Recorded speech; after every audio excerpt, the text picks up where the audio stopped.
Morning, lovely students. So here, let's start the last and the final part of most interesting chapter of biology, which is cell. Chapter 8, class 8 science. In this presentation, we are going to discuss about the internal cell organelles and how do they function. Let's begin. So, what is the definition of cell? Now, by the time you must have known that cell is the very tiny, smallest structural and functional unit of living organism.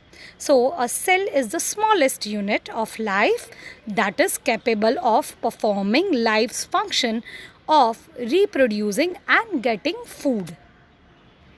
Examples of some common cells that you might know: amoeba proteus, that is the amoeba cell, single cell structure mostly found in the pond and the water. Plant stem cell, that is the cork cell. Bacterial cell, whenever you go to pathology lab and if you are suggested with some blood test, this pathologist will look for such bacterial cell whether they are present or not in your blood sample. Then nerve cell, which is present in your neurons, or you can say in your spinal cord, that is the most visible human cell, that is made up of three different parts, that is cell body, axon, cytoplasm and the nerve endings, which is acting as the messenger. And the red blood cells, that is the only cell without the nucleus, it is biconcave in shape. Two types of cells are there, major categories. The first category is prokaryote and second category is eukaryote.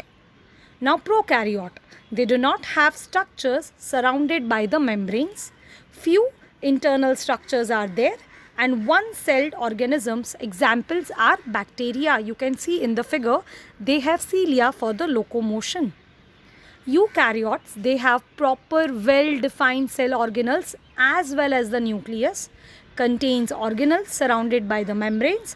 Most living organisms, you can see the plant and the animal cell, they are well-defined eukaryotic cells. Typical animal cell, which is having cell membrane or a plasma membrane but not a cell wall.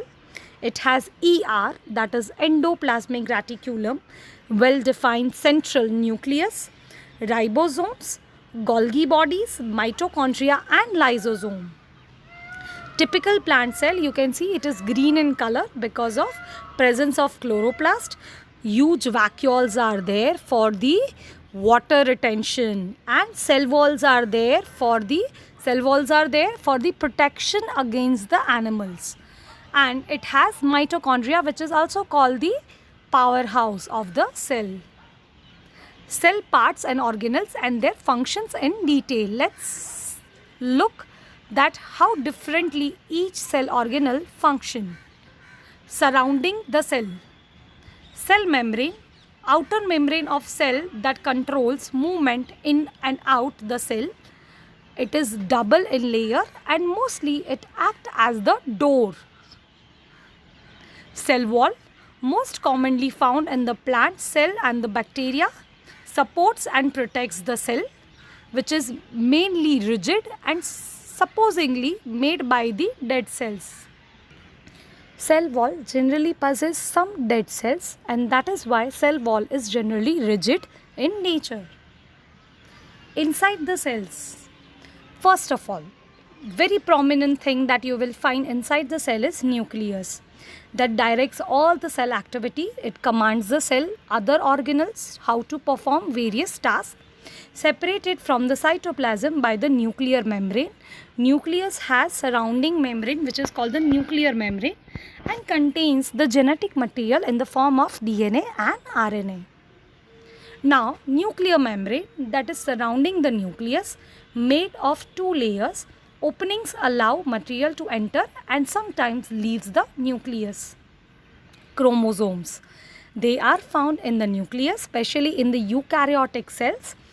It includes DNA, contains instructions for the traits and the characteristics. So, it contains instructions for the traits and the characteristics. So mainly all genetic information is possessed within the chromosomes. Nucleolus, it is inside the nucleus, contains RNA to build the protein and the building blocks. Cytoplasm, it is gel-like matrix surrounded by the cell membrane, contains hereditary materials. Endoplasmic reticulum, which is shortly called ER, moves material around in the cell. Smooth types lacks of ribosomes, and rough types actually it is embedded with the ribosomes. So there are two types of ER: smooth ER which lacks the ribosome, rough ER which has embedded ribosomes within it. Ribosomes. Each cell contains thousands of ribosomes. They are required in the cell to make proteins found on the ribosomes and floating throughout the cell. Mitochondria. It is called the powerhouse. Yes, it produces the energy through the chemical reaction, which includes breaking down of fats and carbohydrates, controls level of water and other material in the cell, recycle and decomposes protein, fats and the carbohydrates. Golgi bodies, protein packaging plants, move materials within the cells and move materials out the cells. So it is called the packaging of the plants.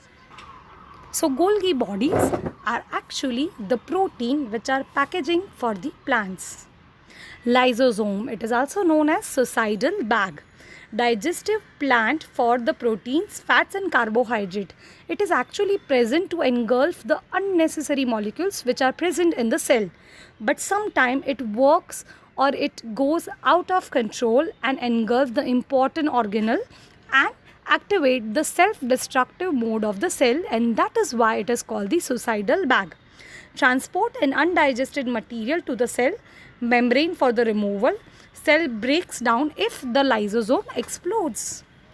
Vacuoles, membrane bound sac for the storage, digestion and the waste removal, contains water solution and helps plants to maintain the shape.